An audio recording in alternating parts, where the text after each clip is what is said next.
تلاحق المصارعة الحرة شائعات تقول أن أحداثها مبنية على سيناريوهات تمثيلية غير خطرة، لكن وإن كان ذلك صحيحا فإنه لا ينطبق على سيناريوهات أودت خطأ بحياة نجوم من المصارعة أو أودت مع الزمن إلى وفيات في صفوف المصارعين على أرض الحلبة. فهناك حوادث كثيرة شهدتها حلبات المصارعة الحرة عبر التاريخ، بعضها عابر ينتهي بلحظة وبعضها الآخر من شدة خطورتها تنتهي بوفاة. وبين هذه الحوادث أو تلك هناك مصارعون خسروا حياتهم على الحلبات وودعهم عشاق المصارعة بلحظات مؤثرة. فخطورة حوادث المصارعة تكمن في الأدوات الحادة التي تسمح بها اللعبة، أو من قفزة أو حركة يخطأ المصارع بتنفيذها، أو حتى من ضربة تأتي في غير مكانها على المصارع المنافس، ما قد يعرض المصارعين للحظات صعبة تصل إلى حد الموت. وعلى الرغم من اتخاذ الكثير من التدابير لتقليل حالات الوفاة والإصابات المنهكة بين المصارعين، إلا أنه لا يزال الكثير من نجوم المصارعة يعانون من إصابات قاتلة في الحلبة. واليوم في هذا الفيديو سنشاهد معا 10 مصارعين كانت نهايتهم على حلبة المصارعة بطريقة صعبة للغاية. برو إغوايو. فقد المصارع المكسيكي برو إغوايو حياته على الحلبة بعد ضربة قاضية ومميتة وجهها له مواطنه المصارع الطائر ري ماستيريو عن غير قصد خلال نزال في اتحاد AAA المكسيكي للمصارعة الحرة يوم 21 من مارس عام 2015. وقد فتحت السلطات الجنائية في مدينة مكسيكو تحقيقا في الحادث، واكتشفوا أن رأسه اصطدمت في الحبال مما تسبب في انكسار فقراته وإصابته بسكتة دماغية في الحال. وقد شعر ماستيريو بالذنب، إلا أن عائلته عفت عنه لأنه لم يكن متعمدا قتله. أورا. كان هذا المصارع الشاب ناجح بشكل لا يصدق، ففي 26 من أكتوبر عام 1993 كان يشارك في مباراة مكونة من 6 رجال، وكان عمره آنذاك 21 عاما فقط. وحينها أبلغ زملائه أنه يخطط لتنفيذ ضربة يوكو باشي، وهي حركة مصارعة معقدة وخطيرة. وأثناء المباراة توفي بشكل مفاجئ بعد تلقي ضربة أفقدته الوعي في الحلبة بسبب تمدد في الأوعية الدموية. أوين هارت. كان أوين هارت مصارعا كنديا أصبح بطلا للعالم في عام 1999. وقد توفي أوين هارت في 23 من مايو عام 1999 عن عمر يناهز 34 عاما وهو على الحلبة. فكان قد تم وضع نظام معقد من الخيوط التي من شأنها أن تتسبب في سقوط أوين هارت على الحلبة من أعلى العوارض الخشبية ليكون لها تأثير لا يصدق.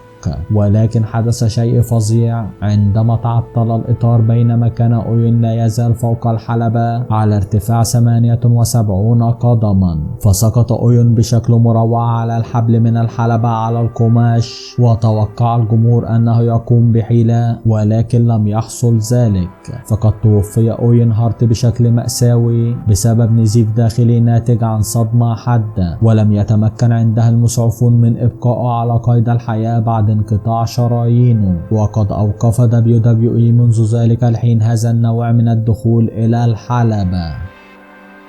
براين أونج.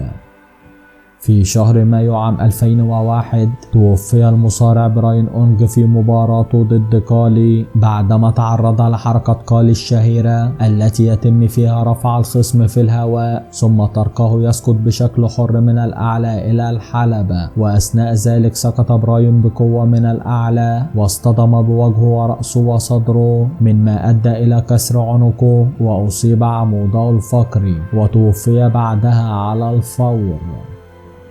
ميتسوهارو ميساوا.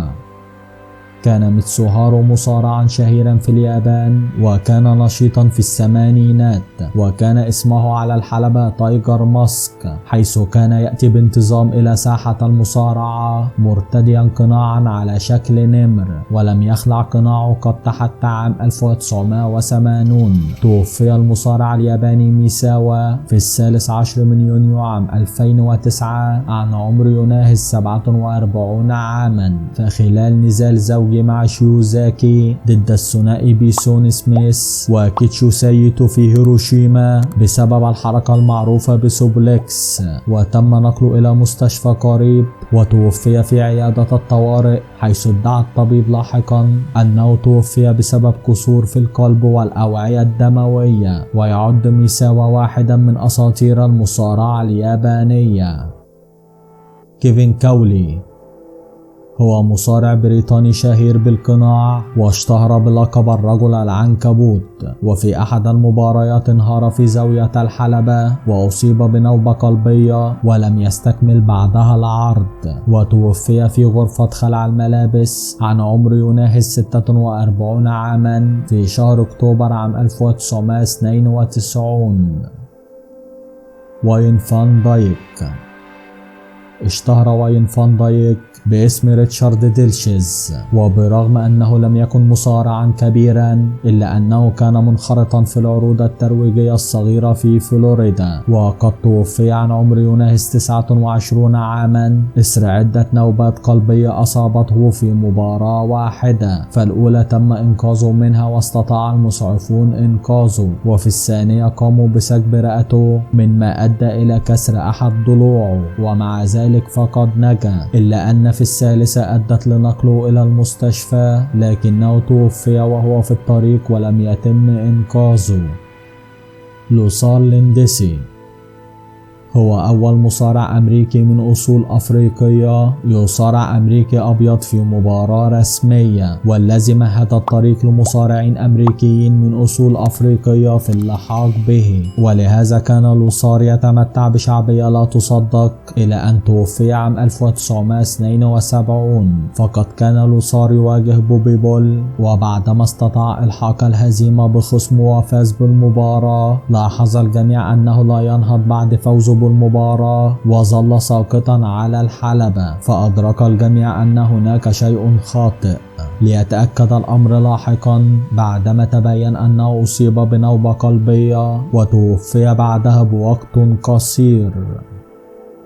سيلفر كينج هو مصارع مكسيكي ولد في 9 من يناير عام 1968. بدأ سيلفر المصارعة في سن مبكر، وظهر لأول مرة في عام 1985، وبدأ في صنع اسم لنفسه. لقي الموت في الحلبة في 11 من مايو عام 2019 خلال مباراة في لندن بإنجلترا ضد يوفنتود، وكانت وفاته بمثابة صدمة للمشاهدين والمشجعين على حد سواء، حيث انهار ببساطة على الأرض دون أي لكمات من خصمه، وتبين لاحقا أنه أصيب بنوبة قلبية مفاجئة داخل الحلبة أدت إلى موته. لاري كاميرون كان لاري كاميرون لاعب كرة قدم محترف حاول التأهل لدوري كرة القدم الكندي قبل مغادرته وانضمامه لرياضة المصارعة الحرة. وفي يوم 13 من يناير عام 1993 خاض المصارع الكندي لاري كاميرون نزالا ضد البريطاني توني سانت كلير في حلبة CWA الألمانية، وعانى المصارع الذي كان يحترف كرة القدم من أزمة قلبية توقفت على إثرها المباراة، وتوفي عن عمر يناهز 41 عاما. شكرا لكم مشاهدي قناتنا الكرام، وإلى اللقاء.